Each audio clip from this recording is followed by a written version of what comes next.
Yun lang yun. Ano ang mangyayari? Sawa ka na. Okay. On that note, ladies and gentlemen, dumating na po ang pinakabatang alkalde na halal ng lungsod ng Maynila. Tayo pa nagpapaselfie. Saan kaya tayo doon? Sana nandun din tayo. Saan? Sa kay Mayor o doon sa Shivas? Kay Mayor, dala-dala yung Shivas. Okay. Ladies and gentlemen, palakpakan po natin the 27th Mayor of the City of Manila, Francisco ISKO Moreno. Sigone.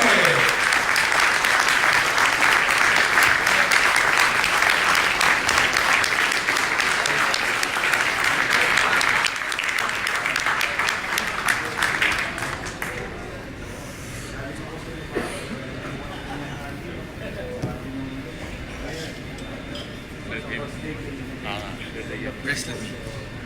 Are you taking a photo? No, talking. Pag Facebook yan. Okay, yan na po yung inihintay natin. Our guest of honor, Mayor Francisco ISKO Moreno. Let him take a seat first and relax a bit. Good evening, Yorme. Dahil na-overhear ko lang po, galing kayong Binondo. Ako rin, galing akong Binondo. Kita nyo, ikaw Jill, mahihirapan ka. Kasi kami lang dalawa ni Yorme ang naka-long sleeves barong eh. Oo. Diba? So ngayon, tanongin kita, sino mas gwapo? Ako o si Mayor ISKO? Sabi ko sa'yo, apples and oranges yan eh. Pero dahil ikaw yung nandito sa stage, tingin na nga, ikaw na lang. For now. Ako kahit nandito ako sa stage, sasabihin ko sa'yo, mas gwapo sa akin si Mayor ISKO. Pag nandito sa stage si ISKO, syempre siya. Namang sa akin ng mga 100 paligo, 300 toothbrush, Buti alam mo rin, no? dalawang shampoo. Okay, so while we're waiting for our beloved Mayor to settle down, we'd like to ask the members. Wow! Naku, lalabas tayo sa ano. Live FB Mayor, follower ako.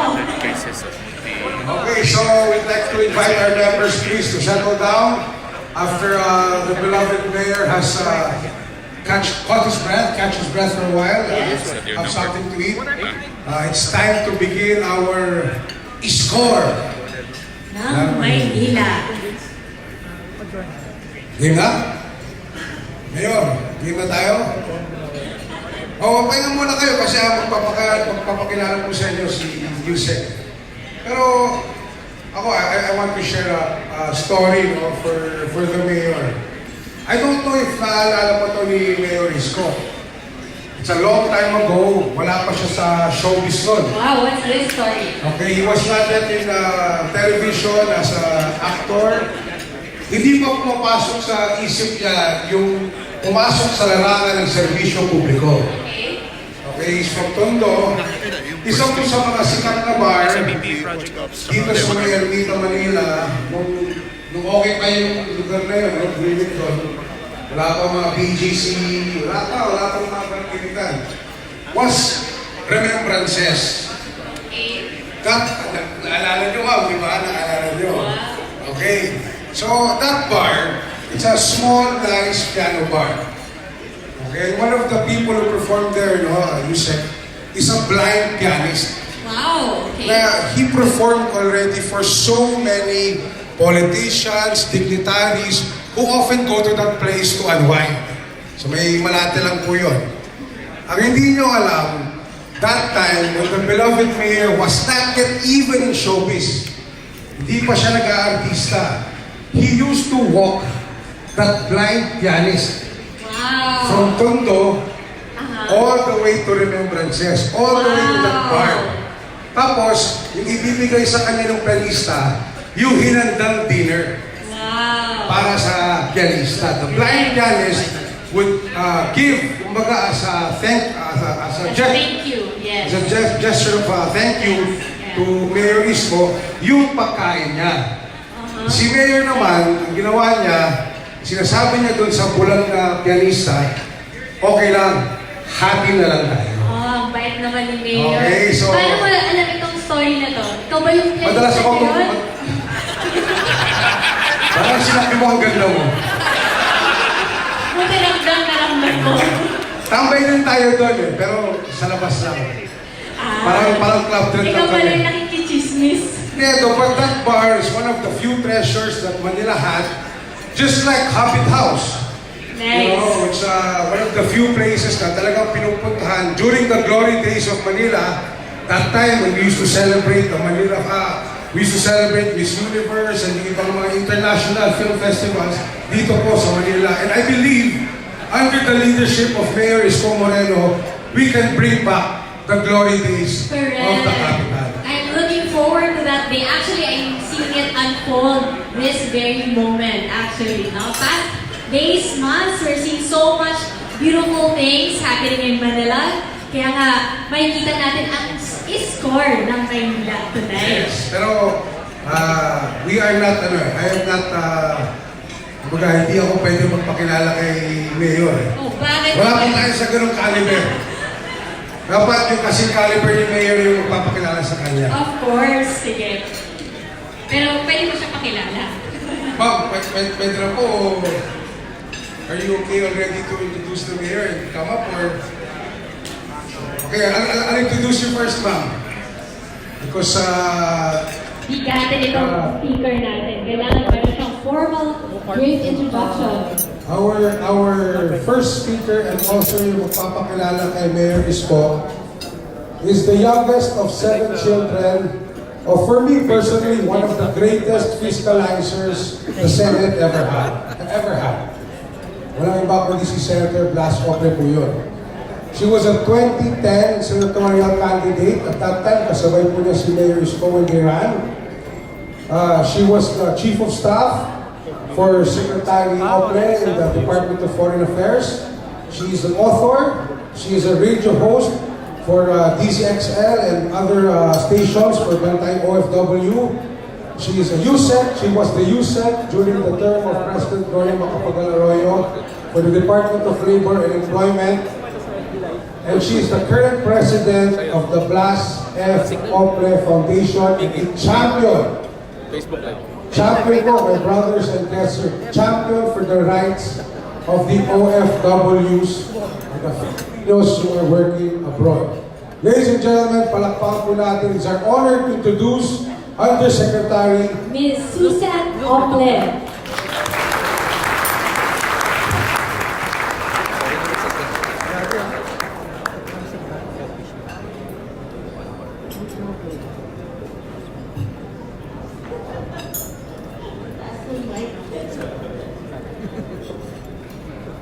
Magandang gabi sa inyo lahat. Hello. Busy yata kumain. Magandang gabi sa inyo lahat. Buwan ng Agosto, buwan ng Wika.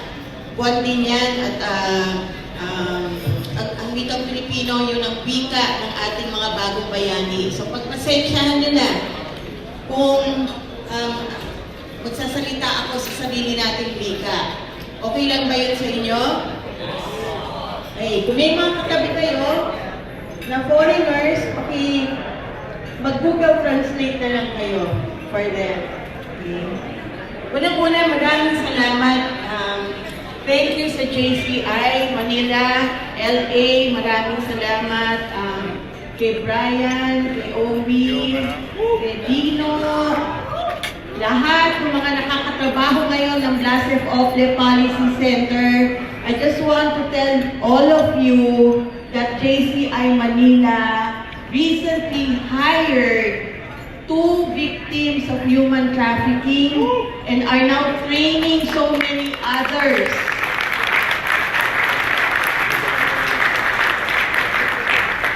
So in this room are people actively changing the lives of our human trafficking victims for the better. And in this room is also a person that is now the national face of local government. Alam nyo, nagkasama kami ni ISKO, tumakbo kami noong 2016 sa ticket ni Senator ISKO. Natatandaan ko pa yung bawat hibla ng kanyang talumpati. Mula sa Nutriban, hanggang sa hanggang sa pagiging basuret niya at pagsusumikap niya para makapag-aral. Yung tatay po ni ISKO, dating kargador sa pier sa North Harbor. Ang tatay ko, naging kargador din sa pier. Si ISKO tumigil sa pag-aaral dahil sa sobrang kahirapan. Pero dahil sa kanyang mentor na si Vice Mayor Lacuna, na very close din sa amin, si Danny Lacuna, nagtuloy siya sa pag-aaral. Tatay ko, naging journalist, naging deskman, tumigil din sa pag-aaral dahil sa sobrang kahirapan. So, napakapalad ninyo dahil in the roughness of their personal history, we see now the growing of a diamond. So, tatlon po yung mga mensahe na paulit-ulit na sinasabi ng ating Yormi. Sabi niya, ang pinanganak na mahirap ay hindi kasalanan. Pero kung mananatili kang mahirap, nasa iyo na ang pagkukulang. Sabi rin niya, huwag kang aasa na may mangyayaring kakaiba sa iyo bukas kung ang ginawa mo ngayon katulad din ng kahapon. At ang pangatlo na lagi niya sinasabi, higit sa lahat, humingi ng tawad at magpasalamat sa Diyos. Friends, I recently wrote a column about Mayor ISKO. It was entitled, Dear ISKO, was published by the Business Mirror. It was read online by at least 112,000 readers and shared 77,000 times. For the Business Mirror, this was record-breaking. It was phenomenal. In that column, I wrote this line, from the time you were born, ISKO, the poetry of a remarkable life runs in your veins. So make it rhyme and offer each verse to the Lord. Clearly, the reason why ISKO did not make it to the Senate was because the Senate was never for him. He had a different platform, and he's now showing to us what an LGU can do to empower its people. You are now a legend in the making, my friend. I'm so very proud of you. So from being the youngest konsehal, youngest vice mayor, youngest mayor, perhaps in a few years, who knows, the youngest President of the Philippines.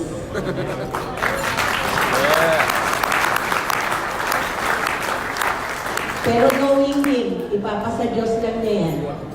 But we're very lucky. At least, you get to hear him first.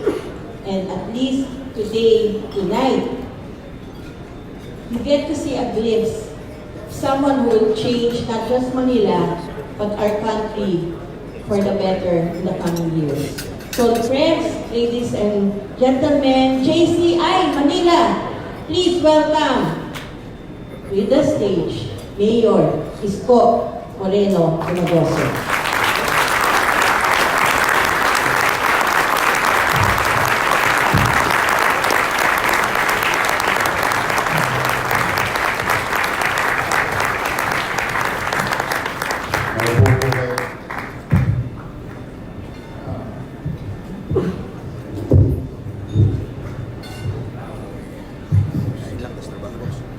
Maraming salamat. Ang anak ko ng ating minamahal na senador, alam niyo si Senator Ople, just so you know, isa sa mga pinaka-nire-respetong senador and most respected foreign affairs secretary. Para lang yun. Pero si Senator Rople, ang unang eskwelahan niya, Kali at Diaryo. Ayun ang kanya. Doon siya nag-aral. Ano sabi? Basa ng basa. Basa ng basa. So, Undersecretary Rople, maraming salamat. Maraming salamat doon sa sulat mo na tiris ko. Kaya mo, may awa ang Diyos. But sa inyong lahat dito, JCI Manila President L.A. Sevilla,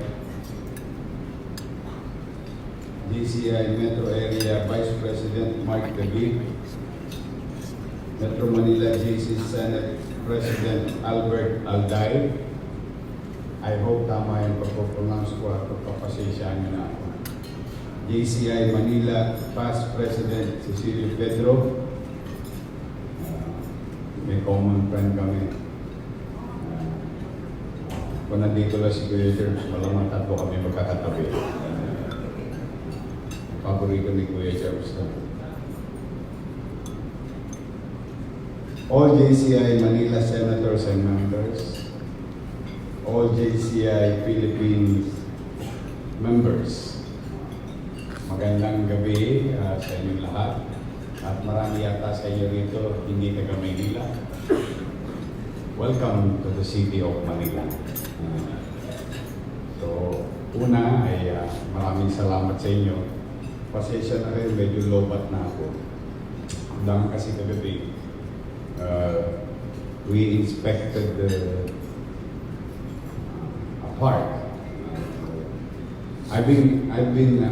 We've been opening up space in the city of Manila.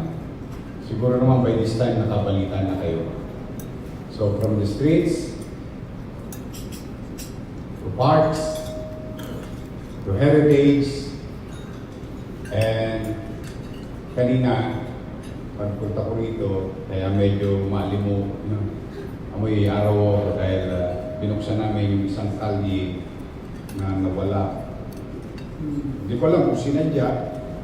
Do we have a foreign guest here? Yeah.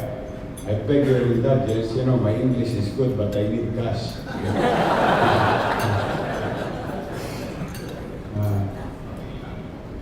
I hope you don't mind. You said it's all place, right? Today, this month is Wingo ng Pika. But I'll try to use foreign language the way, as much as possible. But going back, si Chiang Kai-shek and Philippine Cultural College in Abad-Santos. May bago na silang kalye. Yung kalye na yun ay luma, kaya hindi siya bago. Kaya lang nawala. It was occupied by somebody, but we took over it and brought it back to the people. The same park last night in Bacood, Santa Mesa. If you're not familiar to Bacood, Santa Mesa, I would like to remind you, meron yung 3 hours, may 8 hours doon.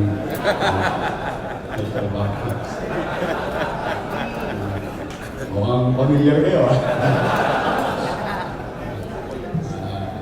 That triangle part, that intersection, madilim, masuka. But thanks to our city engineering, thanks to our city electrician, thanks to our Department of Public Safety and our employees. I visited them at 1:30 in the morning, they're still working. And it's now finished in 48 hours, like Divisoria.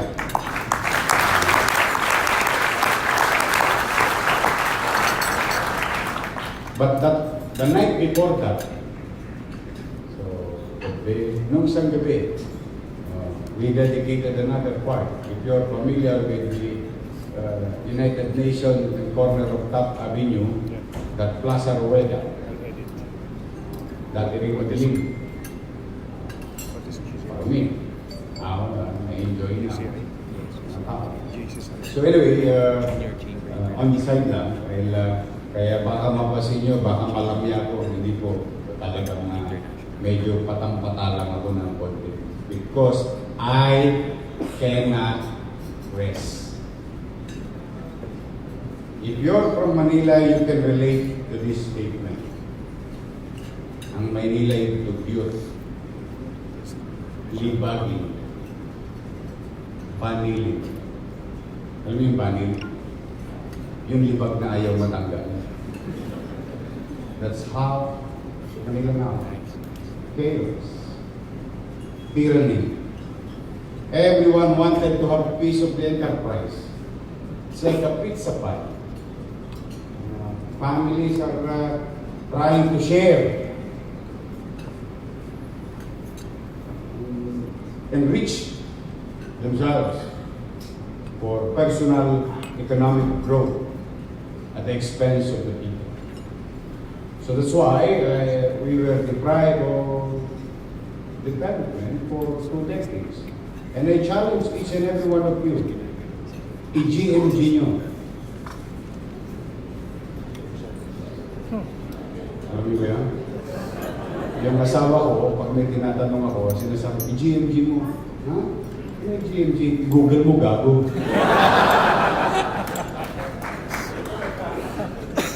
Two decades of deprivation of possible growth as a city. And this is now your challenge. 18 years ago, there is no such thing as BGC. 18 years ago, there's no such thing as Trinoma, UP Techno Hub, MRT7, Capital Commons, Okada, Soler, Entertainment City. All these things, nothing. 18 years after, look at them. In fact, this is my personal point of view. Pasay and Parañaque still have about 10-15 years reserve of development. Ganun na sila kalayo sa amin. As long as you see open space in the south of Metro, in this case, Pasay and Parañaque, then you see future. Same thing with Taguig. In fact, Taguig will be more richer 2 years from now. You know why? FDI is being developed. As long as you see cranes in FDI, ibig sabihin, they are now above ground. So in the next 2 years, the city government of Taguig will be happy again. So these are the things that we will deprive. But more than anything else, that's water under the bridge. Wala na yan. Those are the things of the past. Let's now move on. As far as July 1 is concerned, you have never heard me blaming others. Ever. It's just that I'm trying to remind yung nawala at nasayang. But we're trying to move on in our own little way. Overrated lang yung kwento ni Toots. Baka mamaya, masyado naman kayong tumaas ang ano ninyo sa akin, expectations. No, I did nothing yet. What we are doing is a normal job of a mayor. Normal. Some will disagree with me, but personally, I believe mayors are micro managers. That's why they call it national government and local government. National government, macro. Local government, day to day. True, we have to plan 5-10 years from now. But the day to day is the basic function of a mayor. peace, order. Sa Nabotas, maraming fish, wala lang umu-order. So yan, bagay niyan na mga napanood ninyo, nakita ninyo. Basic lang po yan. Kaya huwag kayong masyadong umasa sa akin. Kasi dahil dyan, madalas, totoo sinabi nito, isinusogan na ako pataas. Galit yata kayo sa akin. Wag. Kasi, you know, politics is like a laundry shop. Marami kang makikita ng dumi. And I don't want Manila to suffer because of any political ambition. Kawawa na po Manila. Pag nangyari yun, lahat ng gagawin ko, hindi pa ako nakalalabas ng kwarto. Wala nang visa. That's why I don't entertain that thoughts. True, thank you very much if you think that way. I'm grateful and I'm honored, but no. We want to focus literally.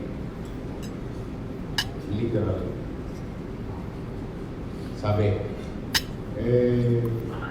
masusustain mo ba? Kasi siyempre, alam mo, yung pera, ano yan mapang-akit. No? We'll see. Today is my first month and 19th day. Tama ba? 20th day as a mayor. We're just starting. So far, hindi pa naman ako natutokso. Because it's still clean. That area that I promised na kapag nabalik yan, huwag na kayong magduda. Ibig sabihin, nalagyan na ako. Ibig sabihin, tumanggap na ako. And that is a commitment, personal commitment. The problem with these groups and underworld, they think of me less. Because I came from a poor family, you know, if you give me a bag of gold, normally, you will rejoice. Wow! Dami nito yan. Hindi lang. Sanay ako nang wala. Hindi ba ipagpapasalamat ko sa Diyos? Ang sarap-sarap ng chicken ninyo, libre pa. O hindi ba dapat nung araw ang kakainin ko maya-maya, lahat ng kinain nyo rito, abangan ko mamaya sa kusina, sa pintuan ng kusina ito, ng building na ito, lalabangan ko dahil pwede ko pantirahin yung tinira ninyo. So what's there to ask? This is now the chance. Mano pa, kayong mga sinasabing magagaling, nakasapi ng JCI, mga nirerespetong kabataan ng bansang ito, mga sikat sa kani-kaniyang fields of undertaking, maaaring iba sa inyo mga batang negosyante, sa mga kani-kaniyang industriya. No? Kaya, mga kasama, marami tayong bagay na pinagpapasalamat sa Diyos.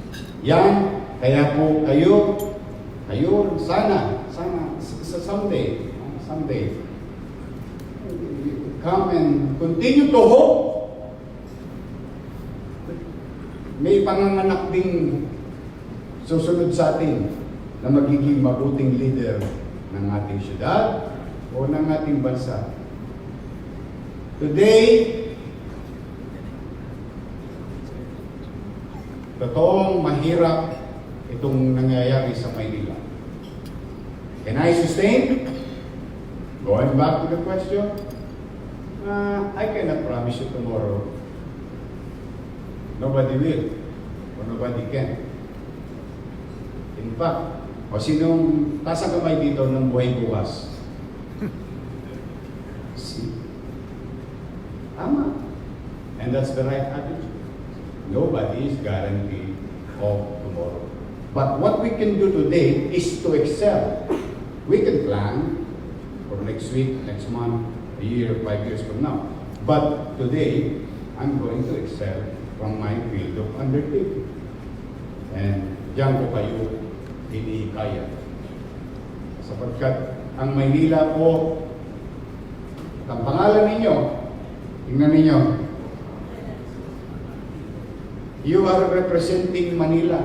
Although some of you are not from Manila. But look at your organization. JCI, hindi Makati. Hindi Quezon City. Manila.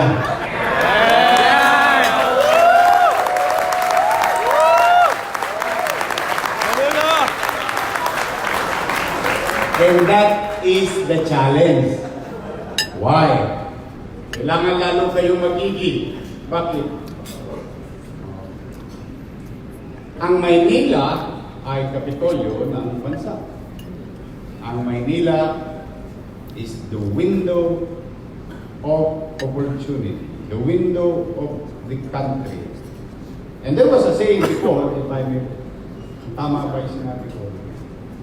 Isasabihin ko. Where Manila goes, the country follows. Hindi pa ako pinapanganak nun, yung sinabi yun. Siguro naman, kaya din ng JCI. Where JCI Manila goes, the entire JCI in the country will follow.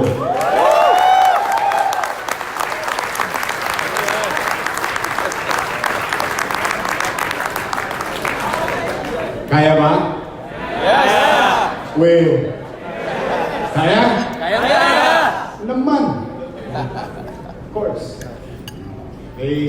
Kaya po sa inyo, itong mga nakikita niyong kuskus balungos sa syudad, ito'y pagsasaayos lamang ng mga basic.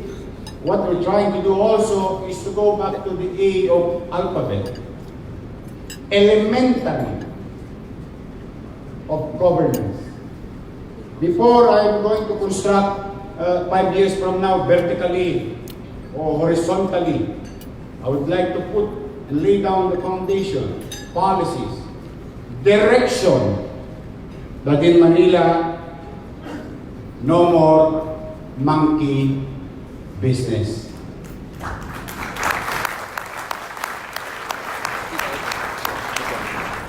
To achieve that is another thing.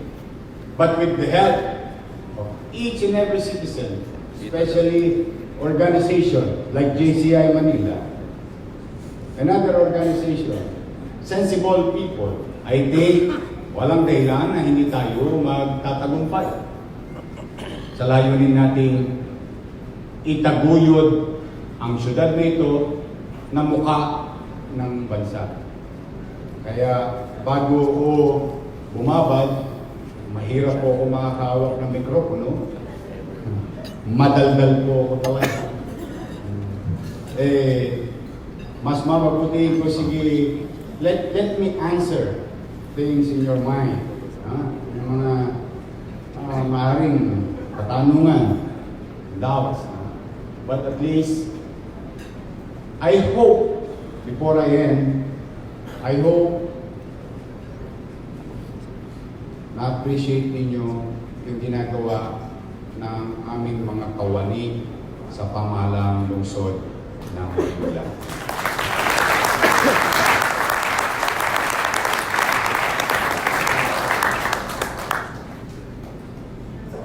I cannot promise you tomorrow.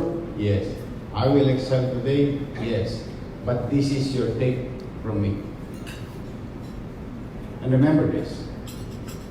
And I swear to God, I would rather, and if I may borrow this line, I would rather fail by trying than fail by doing nothing. Anything above zero is positive for me. That is my commitment to each and every one of you members of JCI Manila. Magandang gabi. Pagpalain naman kayo. Manila, God first.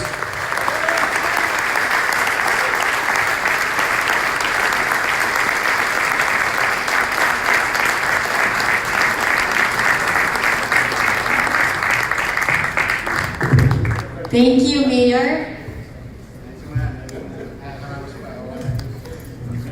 Yeah, we'd like to open the floor for some question and answer. May mga katanungan na hihanda dito pero maganda po yung tanong pati ni Mayor kaya bigyan natin ng tubig. Konting may inom muna. Daya mo ba't nakaupo ka? Upo talaga tayo. Upo ka na. Hindi, halata Kaya ng upuan. Ayaw ko dyan. Okay. Gusto ko dito kasama si Mayor. Okay. Mayor, need water? Anything? Okay na? Injection na ako. Okay, bago tayo mag-umpisa, isa pong malakas pang palakpakan para sa pinakabatang alkalde ng Maynila. Mayor ISKO Moreno. Okay, ISKO ng Maynila ang tanong at yung ibang mga katanungan. First question po. First question. Pwede ba magpa-selfie? Nilalaw ko lang ako. First question comes from President Joel Nunez. Mr. Mayor, congratulations.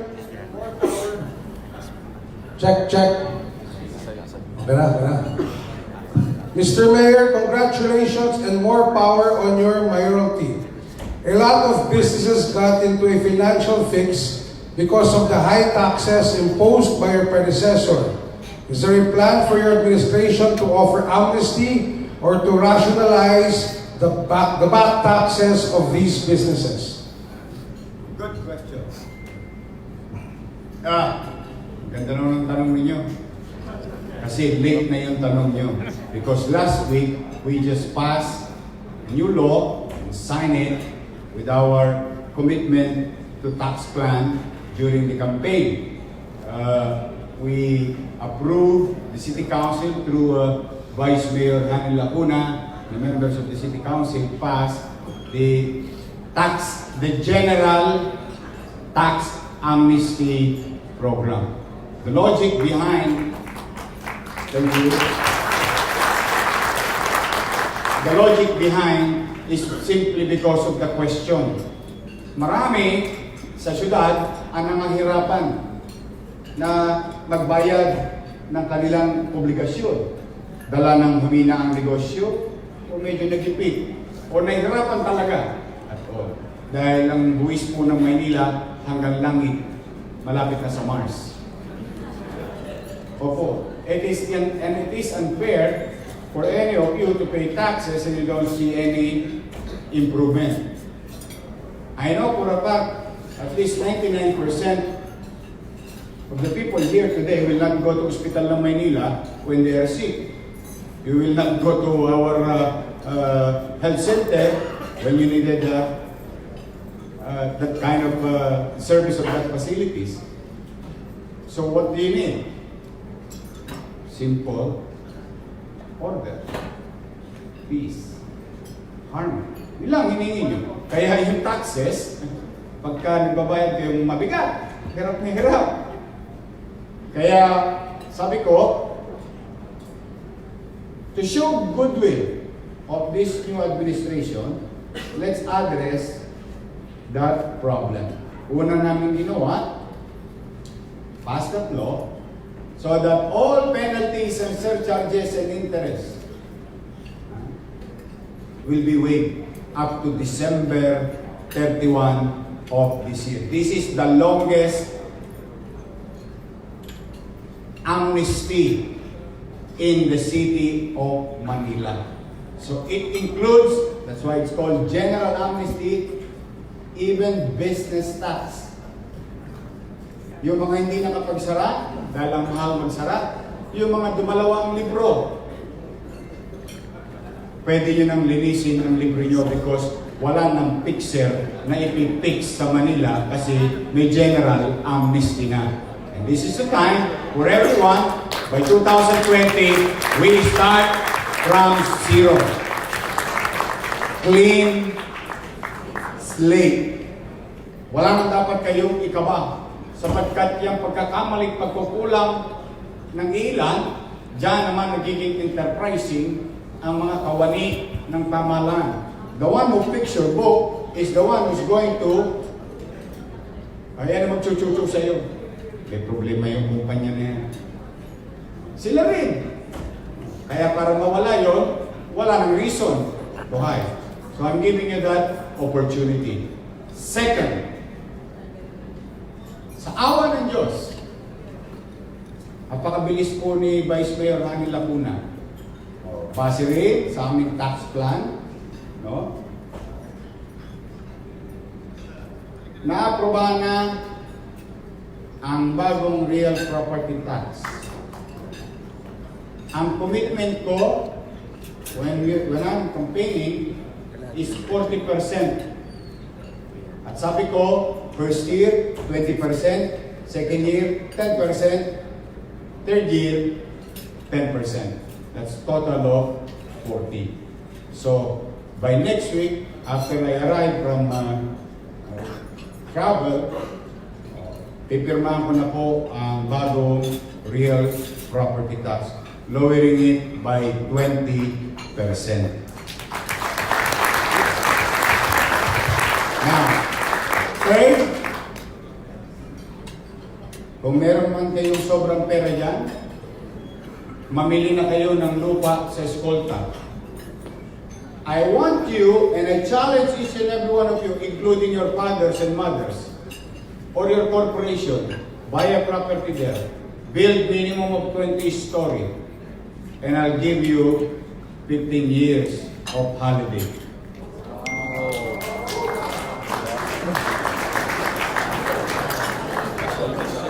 I want you to change the skyline of famous eskolta. Pag tinignan nyo ngayon, ipagtanong nyo sa mga lolo ninyo, ang eskolta ng araw, premiado kali. But everything there is stagnant. It's hibernating. Rhyming. Tingnan natin kung totoo ba kami.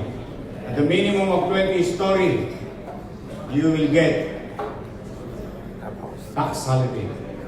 Isa lang ang arbor ko sa inyo. Eh siguro hindi naman mabigat. When you start constructing and finish constructing, please, pakisuyo ko lang. Wala mong hilingin. You can get that holiday. Ang tawag ko dyan, delayed gratification principle. Bakit? Sige, bago ko kunin yung hingin ko sa inyo. Anong logic behind it? Because people might think, you're just specializing in eskolta. No, I want to really change the skyline of eskolta because ang pinakamahal na property sa buong mundo ay ang mga property na sa tabi ng tubig. You go around the world, most expensive properties adjacent to the water. But the logic behind your delayed gratification is, let's just say, for purposes of mathematics, and most of you are businessmen, there is 1,000 square meter. City of Manila is getting 1 peso a year for real property tax. Then I'm going to deprive the City of Manila 15 years of 15 peso. Tama? At inflation rate, may 15 peso minus 60% at 4% based on BSP declaration. So my 15 peso, 15 years thereafter, will value at less 60%. Now, what is delayed gratification? O di nagparaya ako ng 15 pesos, nalugi ang Maynila. Tama no? Lugi. Kaya lang, on the 16th year, dahil tinayo mo, minimum of 20 story, tinayo mo pa 30. Let's just say 20. On the 16th year, magkano kikitain ng Maynila? Kung pareho pa rin ng tax code 15 years ago. 20 pesos. And that's what you call in business windfall. Without raising taxes, the new mayor, by that time, need not to raise new taxes because there is new source of taxes. Kumita pa ang Maynila. Na-delay nga lamang. But it generates what? Jobs and opportunity. Right? That's why ito naman ang hingin ko sa inyo. 70% ng empleyado ninyo dapat tagalungsod ng Maynila. Wala nang iba. Yun lang ang hingin ko sa inyo. So if you can do that, mag-shopping spree na kayo. Simula Santa Cruz Church, all the way to, tama ba yung pagbigkas ko? Saburi? Saburi. Sabi ng tatay ko, tawag kasi ng tatay ko doon, Saburi. All the way, entire stretch. You go there, pursue development, change the skyline, you get ease. Tapos, taas ng buwis, ang hirap naman mag-permit sa Maynila. Tama na? Hirap? No. There's more. You know, the President, Rodrigo Duterte, made an announcement during the SONA implementing ease of doing business. The President asked everybody, especially particularly business permit, dapat 3 days lang, nabigay na. O in Manila, try us in Manila. Please, new business new business. 11 steps at 8 window became 3 steps in 1 window. 5 to 10 days of filing and receiving business permit takes you only 1 day in the city of Manila. Try it. Tatuan lang. Because ba't ko patatagalin? Magbabayad ka na nga ng buwis eh. Patatagalin ko pa. Mag-create ka na nga ng trabaho eh. Patatagalin ko pa. I'll go after you when you cheat the government. That's different. But if you're just a simple businessman, wanting to put up a business, dapat, sokma ka muna. Saka na rikisa. Ngayon, because of that, because it affects taxes, because of that, thank you very much to SM Group of Companies. Within that day that we declared that our challenge to ourselves is to get the permit in 1 day, awa ng Diyos, we got 1,000 square meter of space given by SM Manila for our BPLO. So anong punto? It's going to be very challenging in the renewal of business permit in the city of Manila. Why? I only have 100 square meter of space and 54,000 business establishment will renew by December up to February. And that is only 90 days. At 54,000, you divide it at 8 hours a day, at 5 days a week, with 100 square meter, chances are the time in motion, good luck. And we're grateful, although it serves two purposes. Their purpose, because of the foot traffic that we're going to generate, but our purpose because of the public service. That taxpayer should feel the ease of doing business. So hopefully, some of you, I'll see you parking in SM in an air-conditioned room with 1,000 square meter just to renew your business license or permit. So these are with regard to the question. Dinagdagan ko lang yung sa business permit because I want to take that opportunity. Baka kasi bukas may nag-iisip sa inyo na mag-file ng business permit at magtayo ng negosyo. At least this is an opportunity for you to hear it. And it's a challenge, ha? It's a challenge. So far, maraming salamat sa nakaka-appreciate. Kasi yung mga nakaka-appreciate, you know what they did? Meron nakakuha sa amin 45 minutes. Pinost niya. Appreciate. Gusto ko mabigyan ng medal yun. Kasi na-appreciate niya yung effort. So when you appreciate things, Post na lang. Ang lago, para kayong ano, Bagay. para kayong baterya. Energizer ang brand. You keep us going. Going. Because when you appreciate, you'll do better. When you suggest, we'll listen. When you run, I'll block you. Simple. I don't like negative people. I want suggestion. I discuss things in a table. Honestly, but I will not waste my time on something that wala namang magandang may dudulot. Positive. Move on para mag-shota lang. Iwalay na. O next. Next. Okay. Thank you so much, May. So Okay, maybe, next down. with regards to that, we have another Teka lang, question.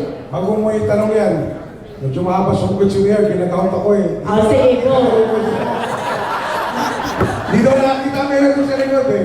Sakto eh, namamagay yung arthritis. Ano ka mo? Kaya katanong mo na ka, Jim. Alright, so we're talking about bringing businesses in Manila, and I love it. And ako, taga Manila din ako. I live in Binondo right now. Buong pamilya nandun sa Manila, nasa Binondo. So we're heavily also supporting you, Mayor. And we love the policies, the changes, ganyan. So meron taga dito, JCI member, actually also sent their question dahil meron silang trucking company in Manila. Trucking company. And the question is, actually, gusto niyang magtanong, bakit daw kailangan magkaroon ng permit to travel para makapasok sa loob and operate sa Manila? Tapos, singil daw ay 2.5 per truck plus monthly magbabayad to renew the permit to travel. So, maybe you can enlighten us on that as well. I cannot blame you complaining about these things because there is what you call bad habits from the past. No? And we're really trying to cure this type of habits and curing yung mga bagay na nakasanayan na babaguhin mo, medyo challenging. But don't get me wrong, give me the name the way the netizen is doing right now. For me to be efficient, I'll protect your identity and will catch them if they ask money from you. So that is the portion of yung para kay Eddie at para kay Patty. Kilala niyo si Eddie, no? Eddie siya. Dahil si Patty. Pati mga kasama niya.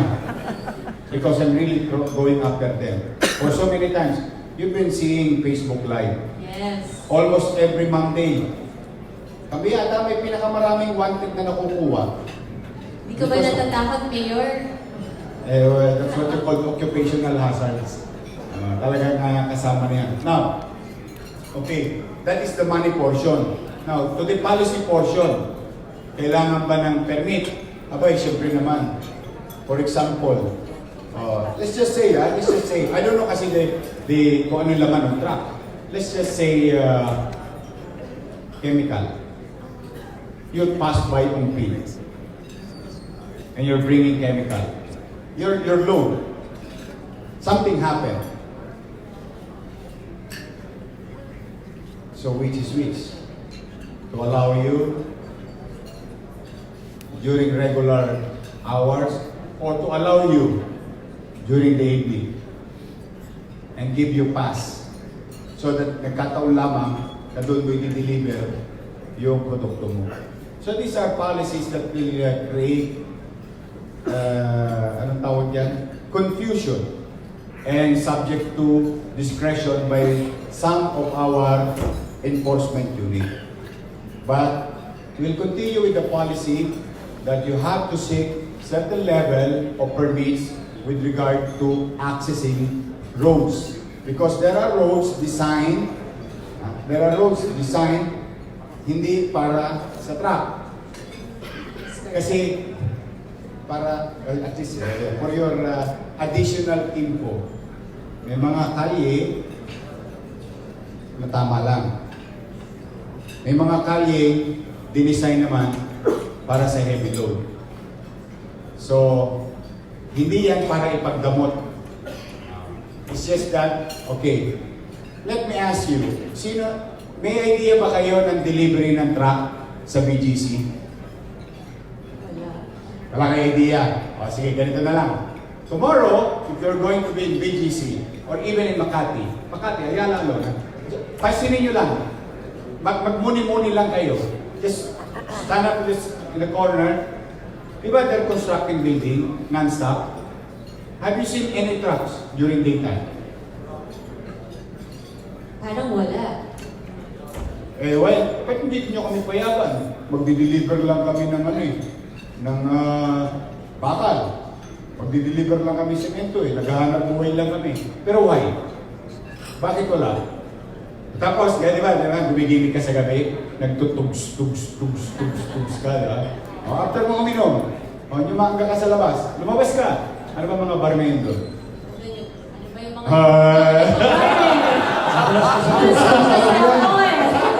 Tugs-tugsan kayo rin. Sama ko Paano ni Javi yan? Okay. When you go out the bar, look at the streets of BGC. Dirt trucks, bakal, semento. So why do we follow them and why cannot follow rules in Manila? Di ba the sauce for the gander is the sauce for the goose? So, kaya lang, meron kaming pagkukulang. Alam niyo ang pagkukulang namin? Naging abusado kami bilang gobyerno ng syudad ng Maynila. Maraming naging matakaw sa amin. Kaya nagkakaroon ng animosities. This portion of the problem is we're trying to address. That's why the best way to do it, please help me. Kastiguhin ko lahat yan. At ako, on the spot, you can see it. You check my on the spot, pag nahuli ko, fire. Wala nang chichat-chichat. Walang hausaw-hausaw. Diretso kagad. You're fired. That's it. Pansit. No more take two. Because this is not film. This is not entertainment. This is corporate. Effective nga yan, Mayor. Yung parang Facebook Live din yun, Di ba yung mga huli? Oo. Tsaka natatakot na ngayon yung mga tao kasi alam nila wala nang ligtas. I'm just trying to include you, at the very least, to be transparent enough for you to know, at the very least, what's going on in the city of Manila. This is not about propagation. There are two sides of the coin when we do this. You have to understand. Because I want you to be involved in governance. You will see our faults, you will see our yung pagkukulang, and you will see action. Ito, kahapon, nakita namin. Ito, action namin. Because you deserve it. You deserve to know. So, kaya doon sa nagtanong, abot mo lang sa akin yung pangalan. Maya-maya, bota mo lang sa akin. Ako nang bahala. Pero ko yun kayo. Because Alam niyo na. you're talking of 1,000 enforcer and about more or less 3,000 to 4,000 policemen that I'm going to deal day in, day out. Pero, Jill, balikan natin, nakalimutan natin yung tema ng ating gabi, ISKO ng Maynila. So doon po, Mayor, sa sinabi mong sistema of doing business in Manila, currently, ano yung score ng ating syudad? How would you grade it from 1 to 10? Ang hirap naman nun, nagbubuhat ako ng bangko. Kayo na lang. If you're happy, post it in Facebook, thank you, mababasa ko rin yun. Kaya nahiya ko I'm not in the habit of, basta, ganito, nagbubuti naman na sila. Ayan. Our doctors are smiling nowadays. Because I asked them to smile. Ganun na kasimple. Alam niyo bakit? May sinabi si Mother Teresa. yung when you smile, you offer love, you show love and compassion. E mano pa sa mahirap, na may sakit. Because our medicines and facilities will never be enough. With 1.8 nighttime population and 3 million daytime population. But when you show this type of generally accepted facial expression, worldwide accepted, when you smile, you show love. Basta may sinabi si Mother Teresa dyan. Yes, the simple act of smiling, yes, brings a happiness to the person who receives it already. As simple as that. And the quote is not, Kayo na lang mag-grade sa amin. the act of Pero smiling. not now. Too early to tell. Yes, I think Why? there's so many more plans We're of just coming. starting. Yes. Baka mamaya, papalagbungan lang kami. Baka mamaya, nimas ugol lang kami. Siguro, latter part, you grade us. And we'll be happy to receive your grades. Kung kami ba'y passing grades, or good grades, or summa cum laude. Kasi ang resulta lagi nasa dulo. And it's too early to tell. But these policies that I've mentioned, new laws, new ordinances, are now in place and it's being done. And hopefully, it will give us a better place. I mean, the city of Manila will be somewhere else. Kasi, oy nga pala ha, mga taga Maynila, 17 LGU ang Manila, ang Metro Manila. We are now number 1. Number 1 sa ilalim. Out of 17, we are number 17. Oh, we're number 1. Ano tawag yan? Descending, ascending. From the bottom up. Ayan. We're number 1 there. It's not my data. Sad to say, it's DILG data. Yan ang minanak ng gobyerno. But ano pa rin yan? Water under the bridge yan. Let's move on. Pero gusto ko lang inform kayo para alam nyo yung kinakaharap natin para. Okay, and Mayor, in line with that tow truck, actually, balik na rin natin. Imbis na tatanungin namin ano yung grado, kasi tama nga, self-serving, pwede naman natin tanungin, ano yung grado na minana mo? Okay, how do you grade what you receive? Because the next topic has something to do with traffic. Politics yun eh, if I'm going to put grades on them. But there is what you call, in Latin principle or in law, res ipsa liquitur. The thing speaks for itself. They were kicked out of the office. The entire family was kicked out of office. And I think that the thing speaks for itself. There is a total rejection. So if I'm going to grade them, that's adding insult to the injury. And I would rather have them peace in their lives. I would like to apply live and let live principle. You go live back to your place, someone, then we'll try to govern in Manila. And huwag na tayo masyadong nagpapagpag ng mga alpombra. I-vacuum na lang natin yung alpombra. Diba? So, nakakaya naman. No, I have high respect with the old guy. I've served him. It's just that they don't want to stop. We need them to stop. And the people stop them. And that is a good grade already. More than passing grade. Kaya, nahihiya naman ako. So glorious in defeat but more humble in victory si Mayor ISKO. Kaya, diretso na lang tayo sa katanungan. Yes. Ganito, may kinalaman sa traffic to, Mayor. Many residents and homeowners in Manila have multiple cars but no parking, causing the congestion of side streets and ultimately traffic. What can you do to address this Oo, dilemma? kasi actually, Mayor, yung mga streets na dadaanan sana ng mga sasakyan, ginagawa ng parking dun sa bawat gilid, kaya lumiliit tuloy yung daanan. So, paano ba ito masusolusyonan? Manila will be traffic tomorrow. And Manila will be traffic next week. Manila will be traffic next month. Next year. Manila, ang Manila lang tayo pinag-usapan natin. Why am I saying those? Because in problem solving, you have to accept the problem first. It's going to be traffic. There will be 4,000 trucks will fly the city of Manila, minimum on the west side alone of the city. West side alone. 4,000 trucks in and out of our ports. And there are two major roads.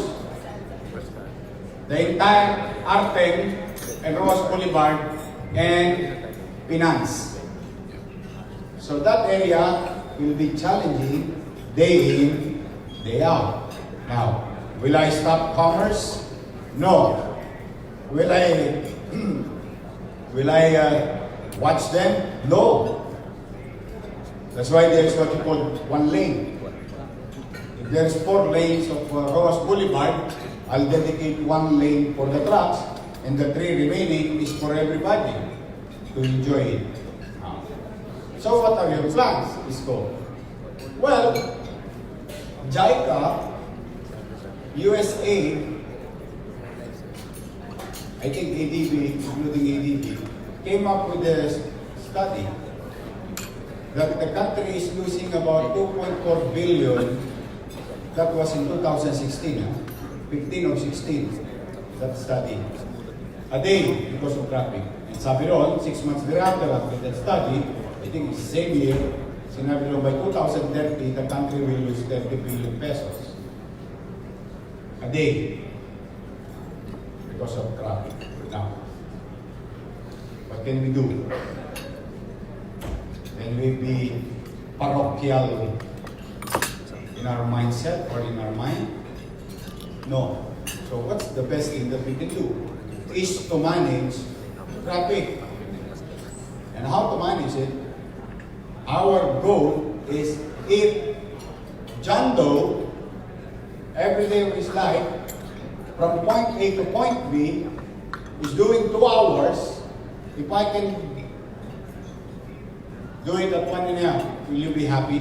Of course. If I can do it in 1 hour, you'll be happy? Of course. There's still traffic, Okay lang. but, At least nag-lesson. and that's what you call management. We will never, ever, kami ayaw mo nang pangunahan. Hindi alam na natin yung inarap na, real talk lang tayo, real talk.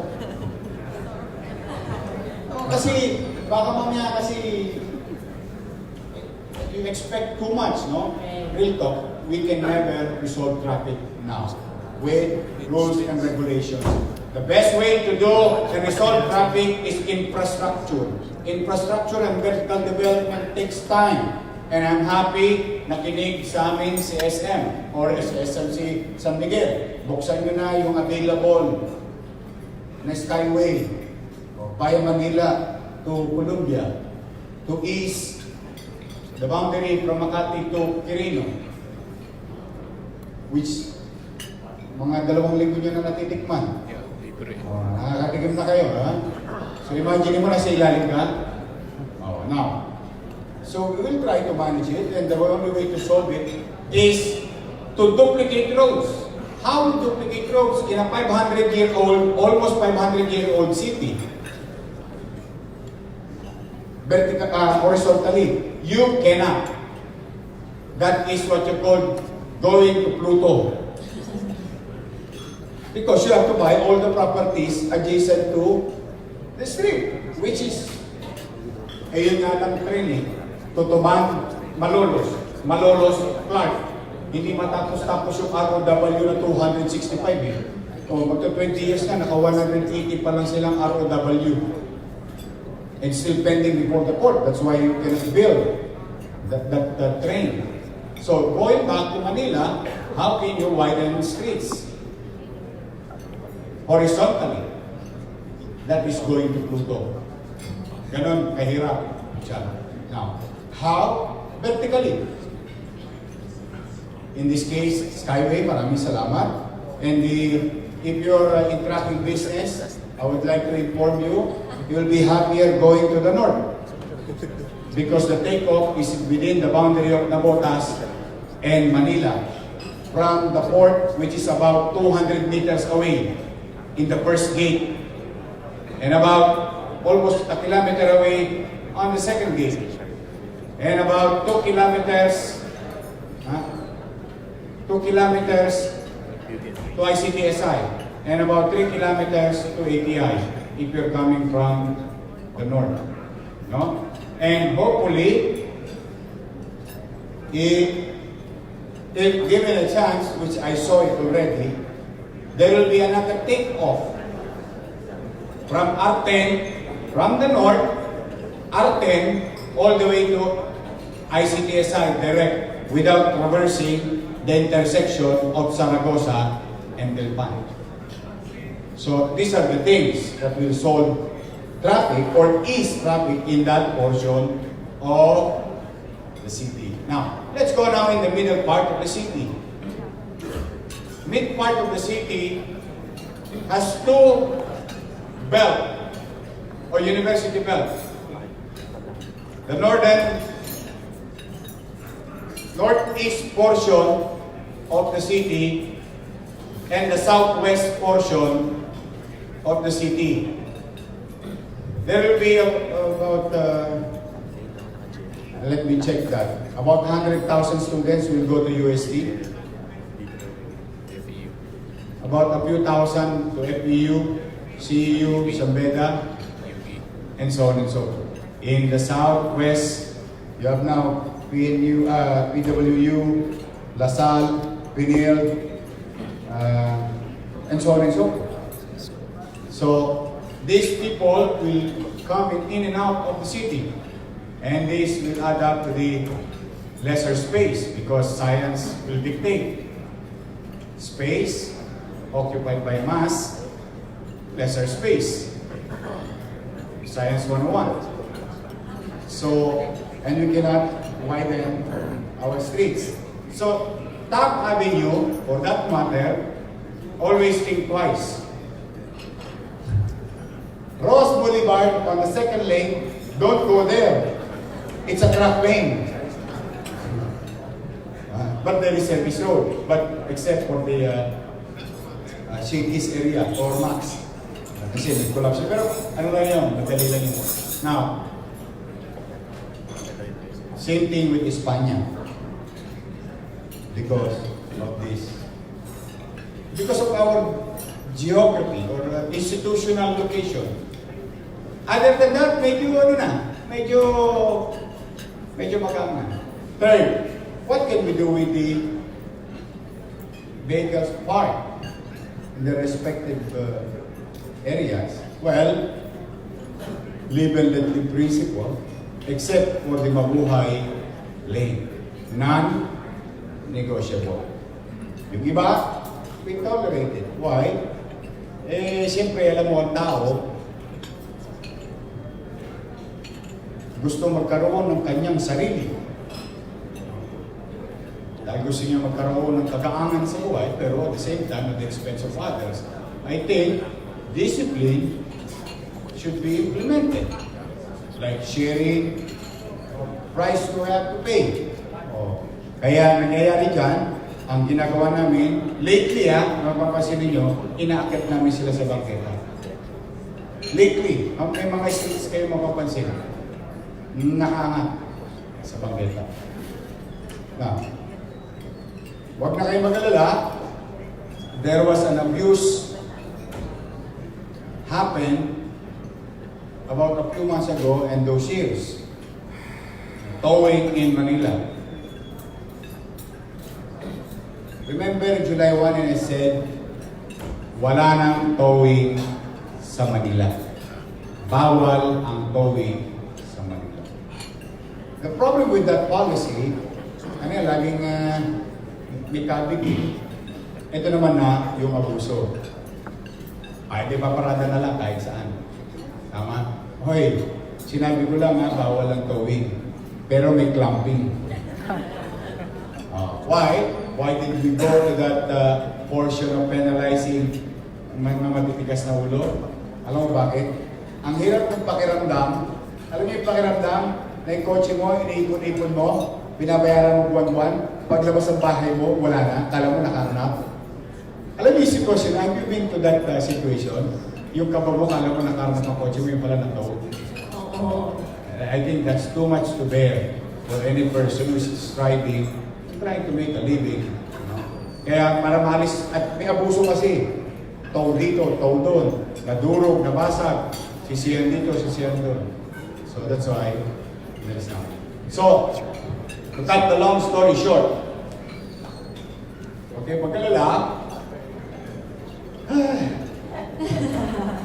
we will try to manage it. The traffic, yes. We will manage it.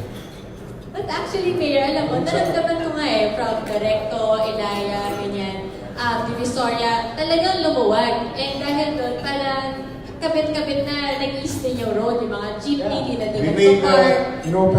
we made about 8 lanes, no, 12 lanes available to you.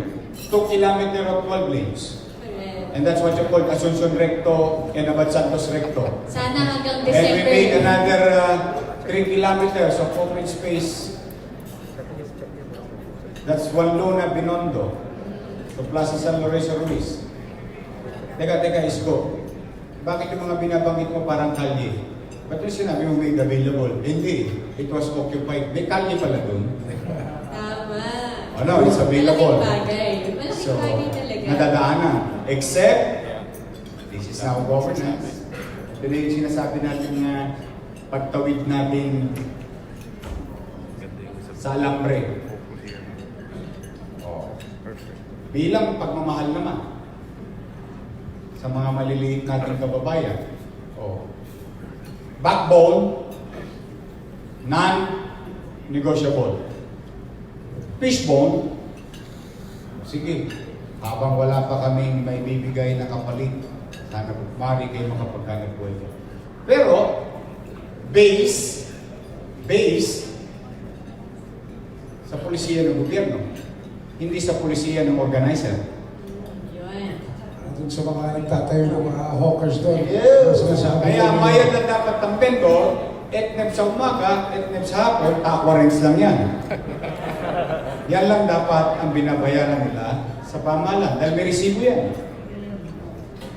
Kaya, may awa ng Diyos. Blooming Tree, awa ng Diyos, bukas pa rin. Carriedo, bukas pa rin. Raon, bukas pa rin. Quezon Boulevard, undisturbed. Plaza Miranda, the plaza itself is open to public. Yung paligid, Villalobos, Hidalgo, maghanap buhay kayo dyan. Yes. Sa ilalim. Ilaya Recto, Zamora, Santo Cristo, Carmen Planas, Elcano. Okay, maghanap buhay kayo dyan. Pero doon Recto. Oh. Pedro Hill, sino may tagapako mo rito? Ayan, we should know better than anybody else.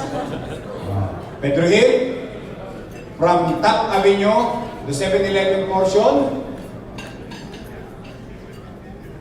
Dati wala na. napaka-boto doon. Tama? Then, umusog kami ng konti. Pumunta kami sa tapat ng Paco Market. Meron pa ba? Wala na. Kumaliwa ako ng konti. Pass. Meron pa ba? Wala na. See? Dahan-dahan. Mayor, habang nandun tayo sa topic na yan, yung gumaganyan, di ba? Palapit na kasi tayo ng December, and napansin ko, pag per months, may mga, aakyat sa jeepney, paminsan, di ba? Are you talking about the vendors or the beggars? Siyempre yung the beggars, di ba? Yung naglilinis ng kotse habang traffic, umaakyat sa mga jeepney na humihingi. Pag hindi bibigyan, magagalit pa sila. Yung mga iba, bata pa. So, may plano ba kayo sa mga ganyan, Mayor? Lalo na palapit na yung Christmas. Magsusulputan na naman yung mga yan. You reviewed the news tonight about katatapos lang na news. I think lumabas sa news. We apprehended 200 children. Last month, in 1 month, we apprehended, not apprehended, sorry, I stand corrected. Hinalap namin, for safekeeping, 365 kids on the streets. Today, almost 200. The problem is, may tumakbong isa, kaya lalabas sa news May tumakbong isa kasi dinakma. Nakatakbo, muntik masagasaan. Nakakaawa. What can we do? Will we continue to allow them to sprawl and put them in danger? Or kalapin namin, ilagay namin sa boys town, paliguan namin, pakainin namin, and hopefully kunin ng magulang. Kaya kami, meron kami pinag-aaralan ngayon. How am I going to penalize the parents of these children? True, there is what you call the new law that protects the interest of the kids or minors.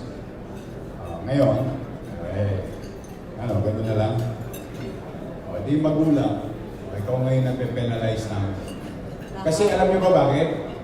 Total JCI Manila, mahilig kayo tumulong. Yes. Tama ba? Yes! Mahilig kayo tumulong? Anong may tutulong Para ng malaman JCI ninyo, Manila? para malaman ninyo totoo yung sinasabi namin, tulungan ninyo yung boys town namin. Yung girls town namin. And rocks. Tingnan ninyo kung gaano karaming bata doon. And still, don't get me wrong, ha? Hindi pa rin tapos. May nakikita pa rin kayo sa Top Avenue, sa Arpapa, doon sa Chinese Cemetery, dito sa kanto ng Blooming Creek. Pero pa rin, may pailan-ilan. Kanina, inahuli sa tapat ng planetarium. Meron pa isa, Lagos nila. Nagtatakbuhan eh. Tapos ito nagsusolve. Kaya, continuous effort naman. So, now, going back to Vegas, well, siguro hindi naman masama linisin yung sapatos mo. Natuwa ka, hindi ka naman pinilit, o hindi naman nagalit, hindi ka naman siguro masusugatan, magbota ng piso. Hindi naman yata kabigatan sa iyo. Just for the spirit of Christmas. Pero, iba yung kwento mo na kapag nagagalit pa, malamang, ano yun? Minsan kasi, I know. Kala nyo ba, prutas lang ang pinipitas? Pati tenga ng babae, pinipitas mo nila. Pero Mayor, if you plan to penalize the parents of itong mga batang lansangan, idami mo na yung mga magulang na inuutosan yung mga anak, bumay ng sigarilyo at alak sa mga sa store. Dahil dyan nag-uumpisa yung mga kabataan, nag-uumpisa sa bisyo. At doon naman sa traffic. Going back, we will try to manage. We will try. I won't promise you that much, but we'll try to manage. We'll try to open up more roads, more open space, green space. We'll bring back, katulad na pinanggit ko sa inyo kanina, nagbukas kami ng kali. Ganon ang gagawin natin. Magkaroon ng, kumbaga sa artery, marami pang mga pwedeng daanan to make it available to the general public. Thank you, Mayor. We really appreciate that. Thank you. Doon naman sa mga parada, Mayor, sa gilid ng bahay, sana mabanawis dahil sila. Sa internal joke, yung side mirror nila baka mawala. Kaya doon lang sila. We have more questions for the Mayor, pero nag-message po yung chairman ng event na may itatanong ang isang former director, past director po ng JCI Manila that has something to do with the membership or in regards to the membership. So, we'd like to call on past director Jerry Hung to ask this question to our beloved Mayor.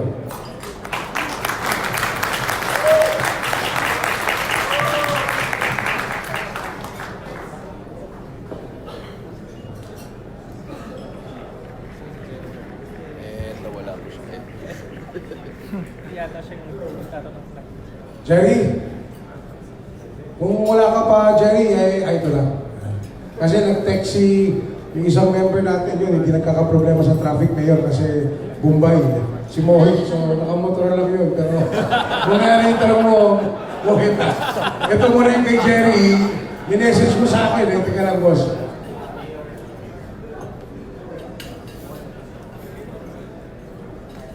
Hello.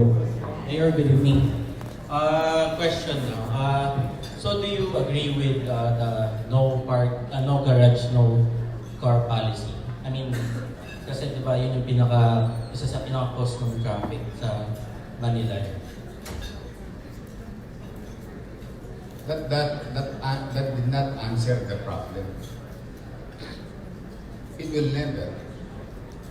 Kasi one way or another, economies will be affected. Jobs. I don't know. I may be wrong. I'm not a specialist in this type of national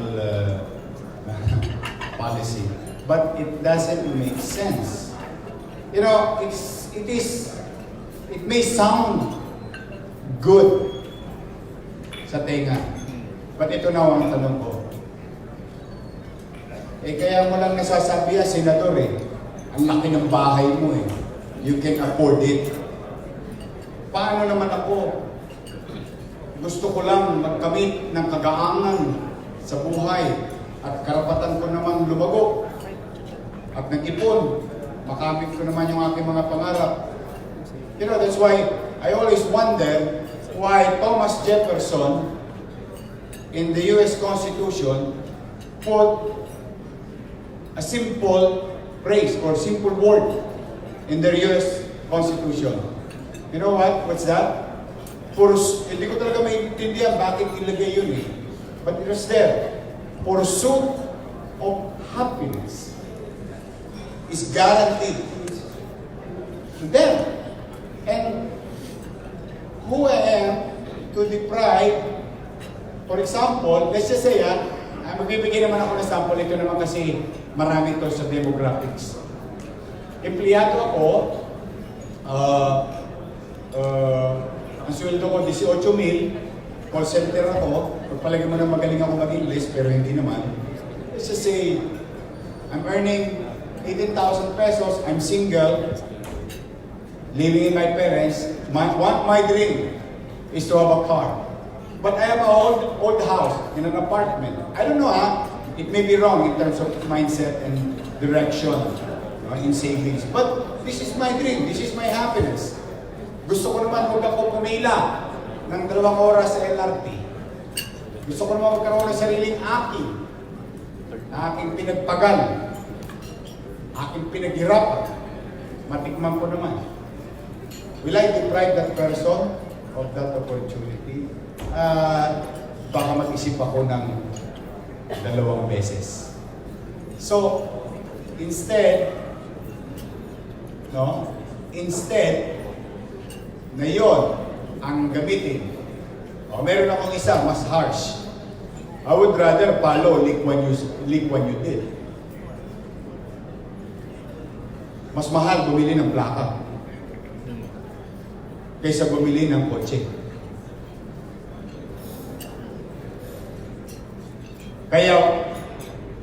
Pero bago nila ginawa yun, bago sila humantong na halos lahat ng Singaporean ayaw nang bumili ng kotse, the Singapore government created mass transit. So, kaya sinasabi ko, maaaring tama naman yung logic. At I respect each and everyone's point of view. Tama yan! Huwag kang bibili ng kotse pag wala kang garahe. It seems okay. Pero teka, saan pa talaga ang problema? If the government, for that matter, offered another means of transportation, interconnected, nag-uusap itong mga pagawaing bayan na to o transportasyon, ay saka tayo mag-isip ng mga bagay na wag na yan, ito ang alternative. But for the meantime, there's no alternative. How can I pass by if I'm going, if my house, if my house is in Tondo, I'm going to Emerald because I work in Emerald Restaurant. Is there a PUV, bus line, or train from Tondo to there?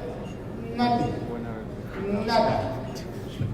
I have to go to Recto, baba ako ng Abilida, sakay ako papuntang Loton, at bababa ako sa Calao. At sasakay pa ako papuntang Mabini. Ilang So my point with the question is it right for that law to be passed? My answer is not yet. I think we should address it confront it frontally. I mean, literal. Create mass transit. After creating mass transit, available walk space, like what we're doing right now, opening banquetas, roads, and pedestrian. Then, after all these things being given to the people, then we regulate and make it hard for every John, Doe, and Mary to own a car. Because hindi ka na kailangan bumili ng kotse. Sumakay ka na lang ng MRT, LRT, tramvia, monorail, or subway. Wow. Yun yung That point will be ko. the dream. Kaya kung ako lang, halimbawa nandun ako, hindi ako boboto. Kasi hindi pa yun yung solusyon.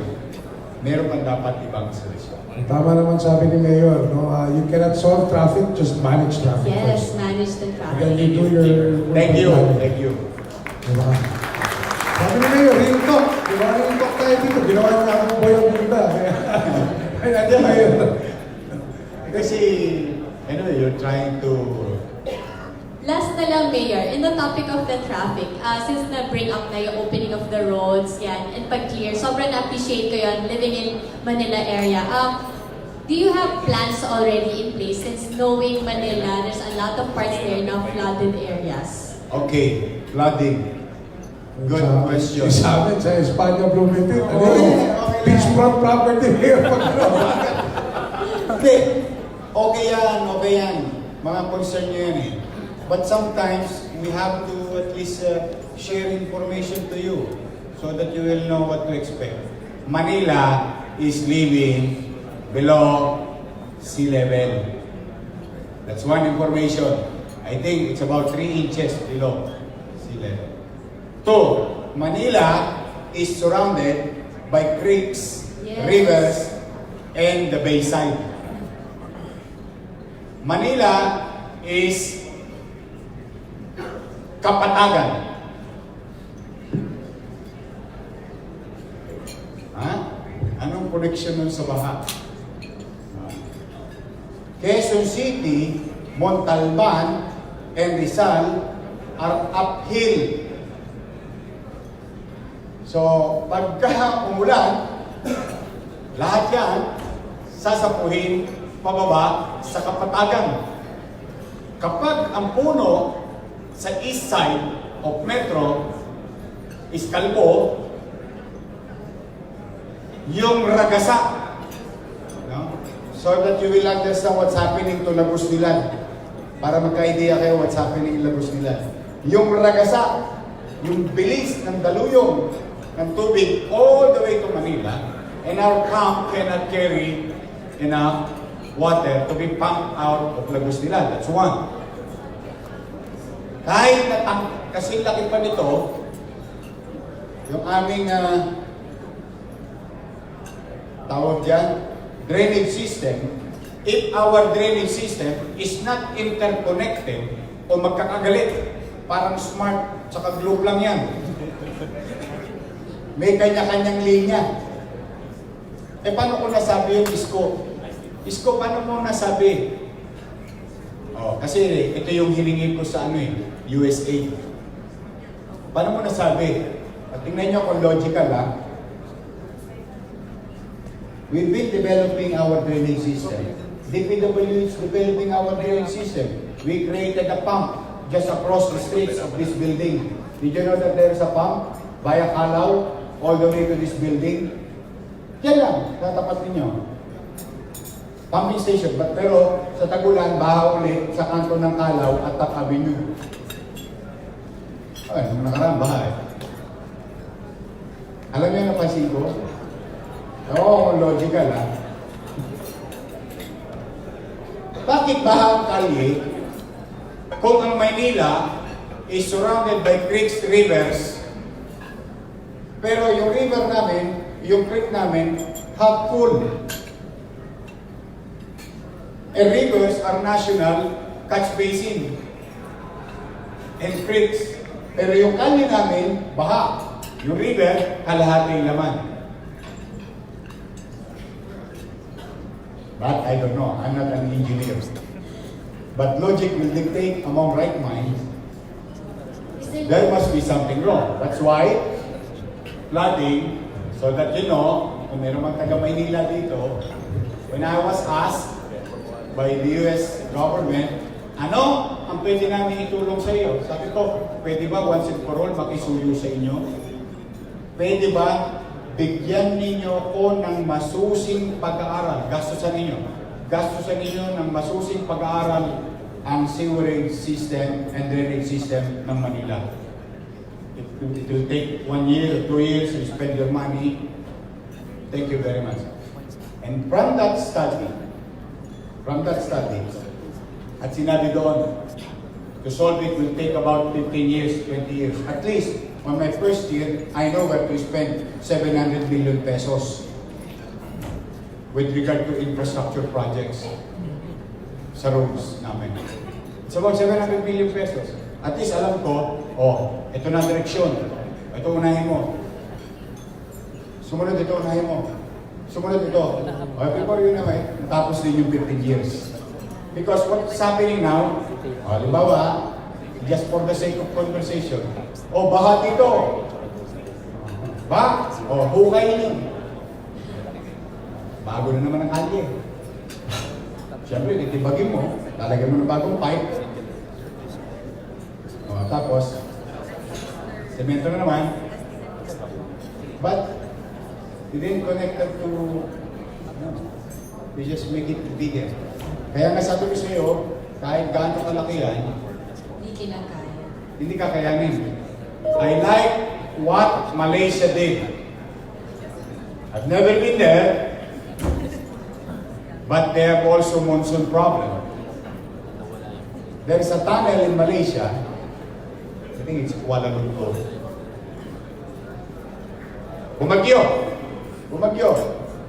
Sarado yung tunnel. All the city water, rainwater, will go down to the tunnel. After the rain, they pump it out, then tunnel is for vehicle alone. See? Pero yun, hindi yun nangyari overnight. Planning talaga. Inaral nila yun. Yes. Nirepipe nila yung kanilang mga drainage system. Took a while, but at least they resolved it. Walang baha sa Kuala Lumpur. Pero dati, baha sa Kuala Lumpur. Same thing with Thailand. You Google it, about 20 years ago, Thailand is chaotic in the streets. I've never been there. But look at Thailand. Katakot-takot na skyway. Ang vertical development din sila. Nakikita naman sa picture eh. Sabi ko nga sa iyo, ang Biblia ko si Google. Ang library ko si Google eh. Yeah. So, ibig sabihin, ewan ko I may be wrong. The best way to solve the problem, one, you accept it, then you sit down. You sit down, read data, magmuni-muni, help, and convince others to go to one direction. But with the basis. Kasi pwede namang window lang, o invasion lang. But it has to be basis. I always believe in data. Without it, it's shotgun. It will not go anywhere. So it has to be surgical. Yes, I agree. One day at a time, but at least meron end goal in mind. Okay, alam mo, Jill, marami pang pumapasok na katanungan. phone-in question. Katanungan dito, I'll just read it, no? Kasi Yes, go ahead. si Mayor is also busy. Maraming lakad. I-run down ko lang. Baka pwede natin ipaabot din kay Mayor at masagot niya another time. Yung isa is from JCI Senator EC Gilan, marginal. My question to the Mayor. Marginal Tondo vendors are being cleared and their carts removed. How does the city government help them? In relocation, where is the relocation site? Isn't that deliberate aggression against the poorest of the poor? And to do feeding in the poor barangays of Tondo, how can we tie up with the city government? Ayun, maganda yung suggestions sa dulo, no? Okay. Tapos, sagutin, Mayor, o randown muna ako ng iba pang tanong. Ade, ipakain kayo doon sa, doon sa Boys Town. They needed more attention than any place in this city. So, JCI Sen, Gilan, baka pwede tayo mag-project sa Boys Town. May tanong yata siya. Please, go ahead. Sino yung may katanong? Mohit, your question. Ito yung Bombay Mayor na gusto magtanong. Si Mohit Darkani. Ako yun. What is the short-term solution of the city to solve the water crisis? And how is our Poso Negro being treated? Maybe I can help. Congrats, Mayor. I love you. I love you, boss. Well, as far as the city is concerned, we don't have a crisis with water. But kung healthy water, that's another story. Kasi water is not within the control of the city government.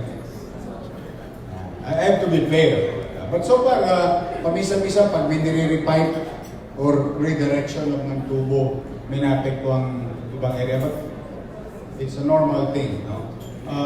Clean water, I think it may be an issue, especially in the west side of the city. And those living within our creeks, medyo may challenge yun. What else? Ano ba yun? Isang tanong sa... Sige, Boyet, please. Mohit, no. Tumayo ka na dyan. Mohit. Mohit? Parang ahit. Anghit. Mohit. Alam mo ba yung anghit? Itong body mo. Kapag-ubay ko yan, Mayor. Kaya hindi ako Para walang tanong. Anyways, Mayor, I wanted to ask, because from what I know, the FWSS is supposed to be in charge of making sure the Poso Negro is being treated by Manila Water and Manila Water. I want to know if are they doing their job, and what can a private sector do to help you overcome these challenges by MWSS, Manila Water, and Manila Water? I think there's a still pending case about that claim, no? Because they're asking fees for a sewerage system in our bills, di ba? But they have a facility here in Tondo. I think they have two. And they have pumping station. The one that yung road na in-open ko ngayon, that's water reservoir. At the corner of Awad Santos and Recto. The back of that school, that algae area. Yun yung binuksan kong kali ngayon. And there's another one in Riles ng Tren sa may Espanya. Malapit sa kanila. Doon sa area niyon. The Espanya pumping station and water reservoir. We have some. What? Is it enough? No, I cannot answer that. I cannot answer that because I have no technical know-how of this situation. Is it their obligation? Yes, because we pay for that. Or we pay for it. Now, water treatment facilities being sent to Rose Boulevard. Thank you very much, Diana. Yes. In the next few months, which is hopefully by December, matatapos na yung programa ng DPWH and DNR with regard to water treatment facilities being built now here behind us, and there's a water treatment there. Bago ilalabas yung tubig sa Manila Bay. I saw the pipe already. So, yung creek, perpendicular to Rose Boulevard, sasapuin, itrim, bago itatapon. But that's government. So, as a follow-up question, are you open to a private sector coming in as a finance, build, operate, transfer proposal to Why your... not? Why not? Thank you. Okay, padala mo yung proposal mo sa Bulwagan, Mohit. Ang dami ng padala ng tanong din sa akin. Madalit salita, pautangin niya daw ako. Like thumbs up. Excellent natin. Hindi mo yung 5-6 natin mo. Ano lang yun? In English lang. I'll just run this down kasi pumapasok lahat. Depots of large oil companies have been removed from Manila. What is the local government plan for the small oil depots? Oh. Are you open for federalism? And if such, are you preparing for federalism? Are you planning on moving to a higher position next election? At marami pang ibang pumapasok. At pwede nyo ipadala yung mga katanungan nyo sa APJ natin. Oil depot is gone. It's settled. There's nothing here except for the port area, which is very far from the community. We were the one who resolved it. It took a while, it took us 7 years, took us some challenges, and losing some political capital when we did that. And now it's gone. It's settled. It's open there, and in fact, it's NPA of Shell, Petron, and Caltex. But I think Petron is going to do something about the portion of what they own to build something in the 12-hectare property of Petron. Ano isa? Yung sa pinapatan ng JCI, Makati, Ordua, Princess Ordua, if you're open daw or kung mangyayari yung federalism, is the city of Manila open to federalism? Okay.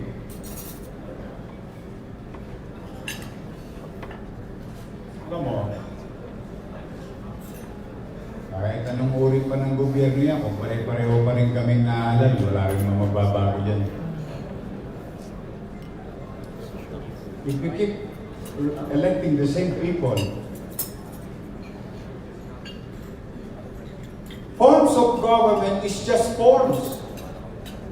There is what you call communism, federalism, parliamentary, monarchy. What else? Socialism. These are just names. But these are all government. These are just system. It may be different. But if we keep on electing the same person, putting the same people, what's there to change? What do you expect? If I may borrow the line of Einstein, don't expect different results will come to you tomorrow if what you did today is the same as yesterday. You will have the same result. So my point, yeah, maganda. Okay ako, sige, federalismo tayo. Anong form? Are we going to appoint? Are we going to elect? Are we going to be represented equally in the respective jurisdiction? What are we going to answer? Cultural or customary?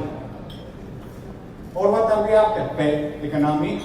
Because it might sound like federalism, but it only addresses customary problems, cultural problems, or maybe economic. Now, let's just, sige. Total na, kwentuhan lang naman eh. Let's just say, Metro Manila is one state. Pagpalagay natin. O di ba sa federal form? Ewan ko ha, hindi ko kasi alam kung ano yung federal form na gusto nung ilan. Metro Manila alone. Let's just follow US federalism. Pwede mas lalong yayaman ng Metro Manila. Hindi naman nanalo ang 4B, 4A, Region 3, if they're going to be federal government. Bakit? Nandito lahat ang economic driver eh. Kayo nga, lahat nandito eh. Tama? So we will continue to prosper as a state, as a federal state, and our neighboring state will continue. So I don't know, I'm not an specialist on this. It's just that I just want to learn. I just want to know what is it for me as a citizen. Now, Sa akin lamang, gusto ko yan, pagbabago. Okay yan. But I think everybody here should know ano nga naman ba ang take natin. So always ako sa pagbabago, always ako sa innovation. Ano ako dyan lagi, passive ako lang. Katulad yung tanong kanina, are you into it about no car garage? But yes, okay naman yan. Kaya lang baka may iba pang batas na pwedeng mag-address nun. It's okay to discuss, okay to innovate, but I don't know if you will agree with me. The most expensive commodity in this world, I don't know, most of you are businessmen, but this is my point of view. The most expensive commodity, if you will call it commodity, in this world is time. If you lose time, you lose opportunity. So if you believe that time is very important, then baka pwede pa tayo makaisip ng ibang solusyon sa problema natin. In fact, ano yung isang problema natin? Dynasty? Tama ba? Di ba may anti-dynasty law? Tama ba? Na-resolve na ba?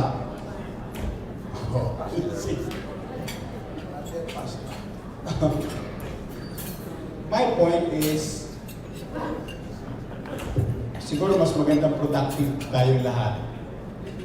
Sige, lahat tayo go tayo sa federalism, but we have to be knowledgeable. What is my take as a citizen?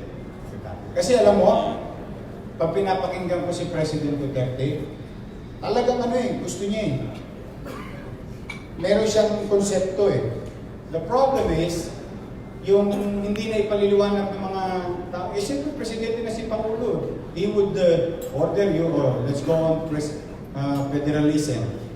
Okay na tayo dyan.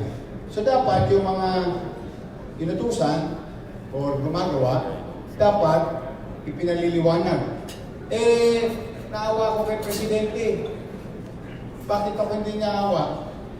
He's been talking about it for 3 years and nothing's moving in Congress. And he's only what? Left with 2 years and 11 months? Tama ba? Kawawa naman. So, doon ba parang siyempre, kung ako si President Duterte, nakaka-frustrate. Di ba?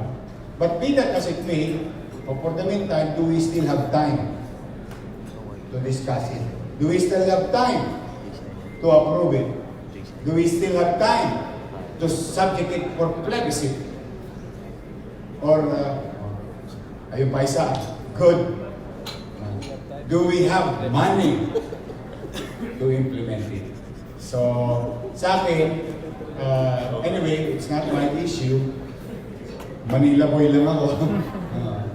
Ano yung pangatlong question? Will I run? Will you run for a higher position? No. Di tapos ang usapan. Alam mo, sinabi ni Mayor. Alam mo bakit? I owe it to you.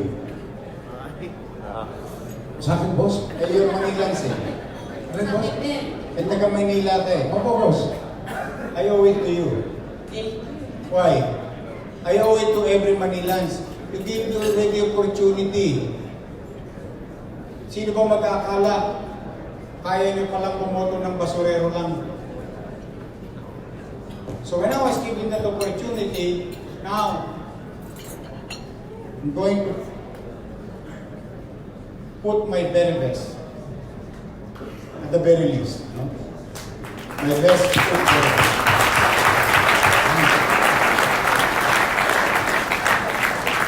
To address our problems. One day at a time, one problem at a time. This is going to be an American football challenge. Yard by yard, we're gonna address the problem of the city of Manila until we reach that particular line the other side of the court so we can make a goal. Kaya yan ang mangyayari sa Manila. And it will take time. Believe, sabi nga sa Kali, believe you me. Sabi sa Kali, maniwala kayo, mahabang laban ito. And I cannot do it alone. Kaya buong kababaang loob, ako'y nakikisuyo sa inyo, tulungan niyo po kami.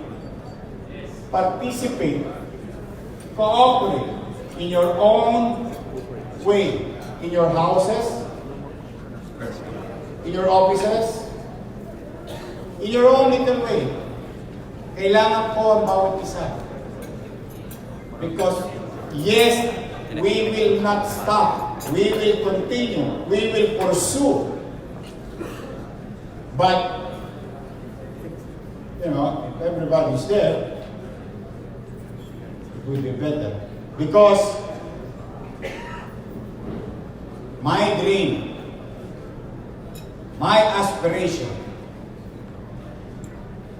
for the city of Manila and its people, I would like to create an orchestra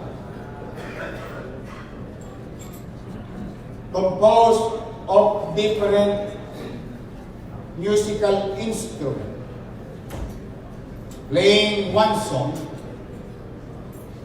one music, in harmony, being conducted by one person to create a beautiful song that we can offer for the next generation. Kaya, bago ko isipin yan, nag-uumpisa pa lang ako, huwag niyo naman ako itulak, baka madapa ako. Nadapa na nga ako dati. Huwag niyo nang ulitin. That's why I need your help. I am your mayor, begging you, please help us. We need your help. We need everybody's cooperation. I hope you don't mind me begging you. Pero, pride lang yan. Sa importante, alam niyo nga, sinabi ko na, please narinig na, kailangan namin ng tulong. Mano pa kayo mga may kakayanan tumulong. Hindi naman kayo masusugatan ng konti. Kaya yung tumulong. Hindi lang, patak-patak. Tatakbo din yan. Nagkatalo nga sa inyo man, di ba? Patak-patak lang eh. Ano ba naman ulit? Kasi na kayo dapat. Diba? The same thing. So, kaya, no, please. Please. Tama na yan. Saka pagod pa ako sa kampanya. Nakakatapos sa election na naman. I'm not running for higher position. I will stay in Manila.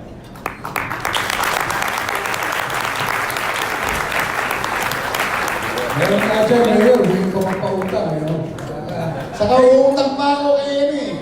Ang hit, ang hit. Okay, on that note, I guess, you know, the Mayor is very busy, but...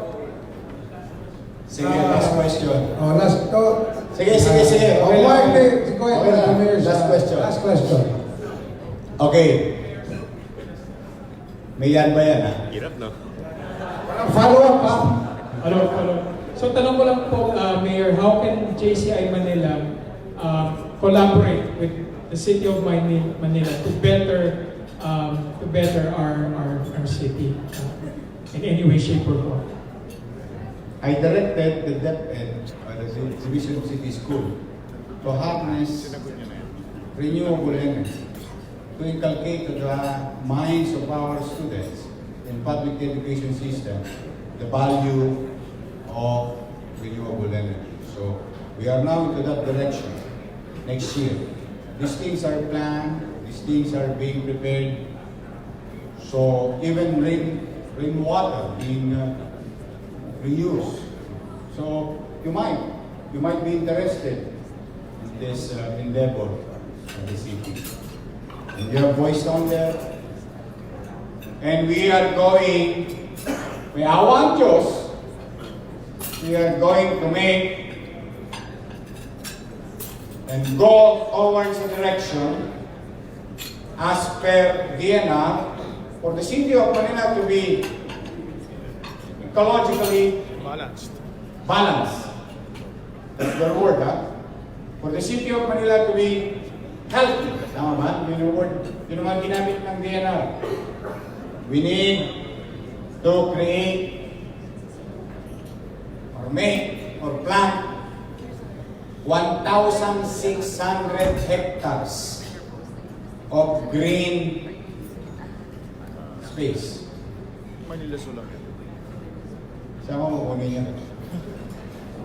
But, during the discussion, and I said, and I asked, is that horizontal alone? Sabi sa akin nung director, what do you mean, sir? How can I build vertical green space? Oh, that will include that. Oh, then it's done. We're going to create vertical green space in the city of Manila to achieve our goal as ecologically viable, ecologically healthy city of Manila. So, there, you can participate in that endeavor. JCI can participate in that. Thank you. Thank you. Okay. Please send your other questions na lang to the DOD and we will find a way to get it to the Honorable Mayor. Guard, mga pag nagpa-picture, edneb lang, ha? Joke lang, joke. Para sa akin, forever, boss, pero sa akin, Talagang Bombay ito, eh, no? Bigita na agad, eh. Anyway, the DOD together with with Chairman Jason Oliva. Before we show SMDP project, we'd like to call on President LA Sevilla to award a special token to our Honorable Mayor. Medyo mamig-kamig lang sa taas. Together with DOD of 2019.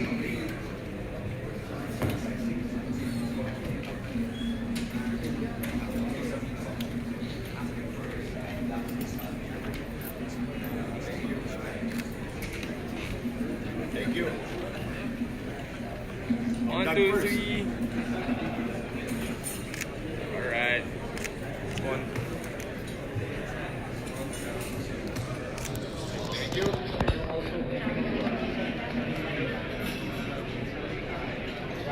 Alam mo, mas ako binibigyan ng jacket, sinusuot. Yeah.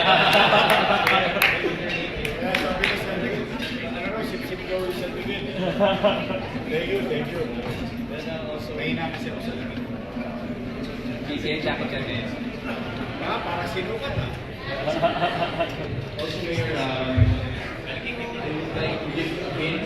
Ang slogan namin is "Serve everybody counts." Katulad nga nung sinabi doon, we cannot solve the problems in Manila alone.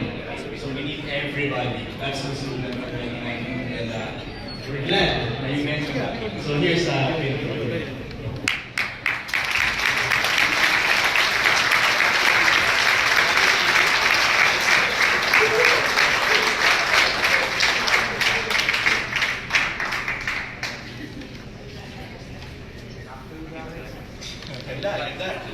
We'd like to call on the 2019 Board of Directors to have their photo taken with the Honorable Mayor ISKO Moreno of Manila. Thank you very much. Thank you.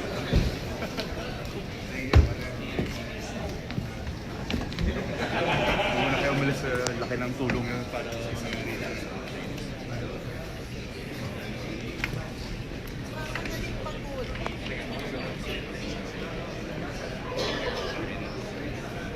Check.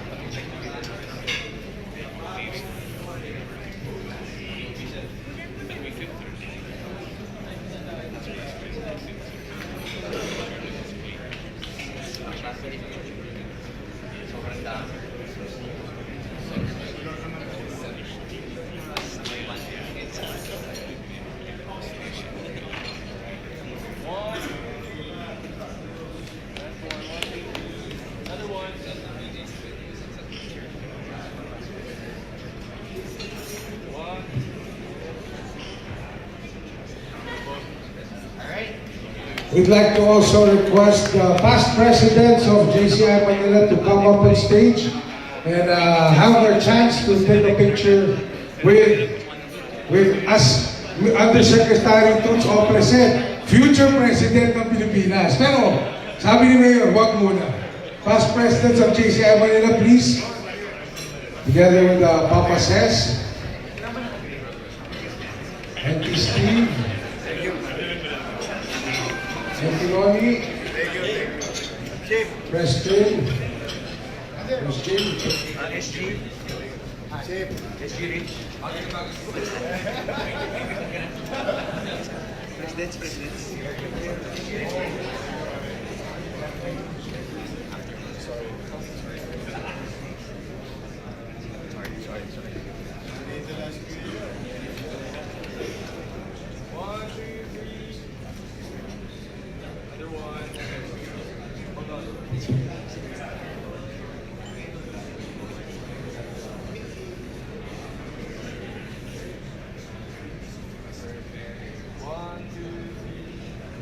Okay, area board, please prepare for your photo op with the mayor. Dito na kayo kasi medyo busy po si Yorme, kaya area board, please stay already here on the side for your opportunity to have a picture with the mayor. Area board, please. Area board. Plus Metro area presidents. Area board plus Metro area presidents. Please come up on stage to have your chance to take a picture with the Mayor of Manila, Mayor ISKO Moreno.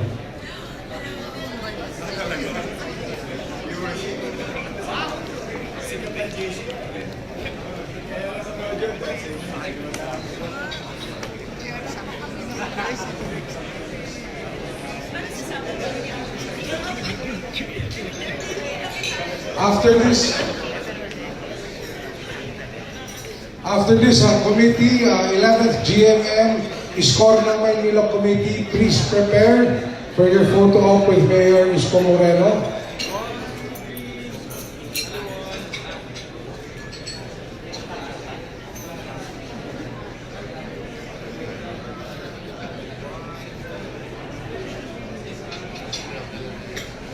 Okay, committee, please prepare. Thank you very much, Metro Area and Area Director. Committee, please come on stage for your photo opportunity. 11th GMM Committee, please come up on stage for your photo opportunity with Mayor ISKO Moreno.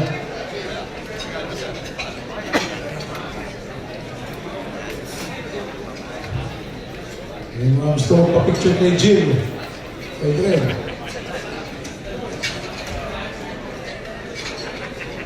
Calling the committee to please come on stage for your photo op. Committee, here's your chance to have a photo with Jill and Mayor ISKO Moreno of Manila.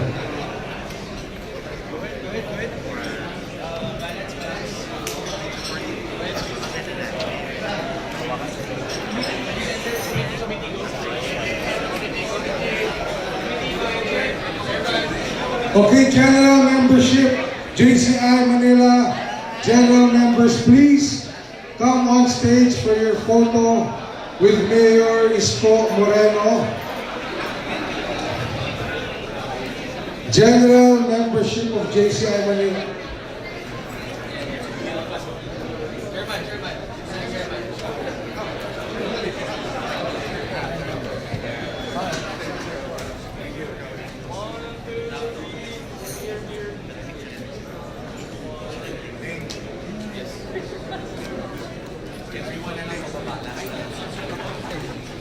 Can you take a picture with anyone? JCI Manila members.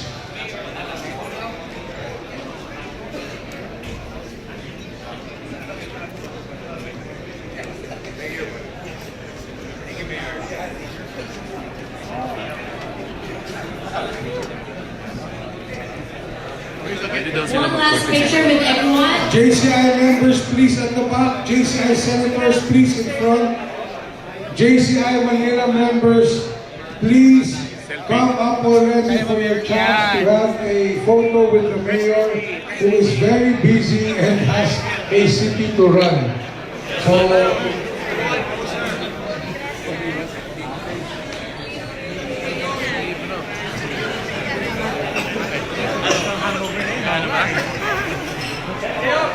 Ramon! the senators, please, are supposed to read it for.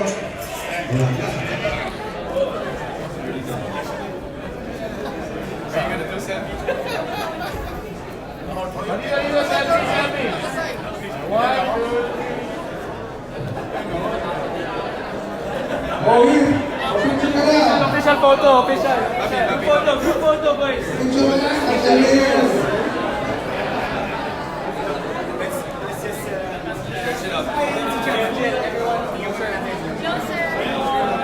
Together, 1, 2, 3. Isa pa. God first. Manila kayo. Manila. God first. 1, 2, 3. Okay, thank you very much, senators, members. We'd like to request for Mayor ISKO to have a seat first because we will present a short 2-minute video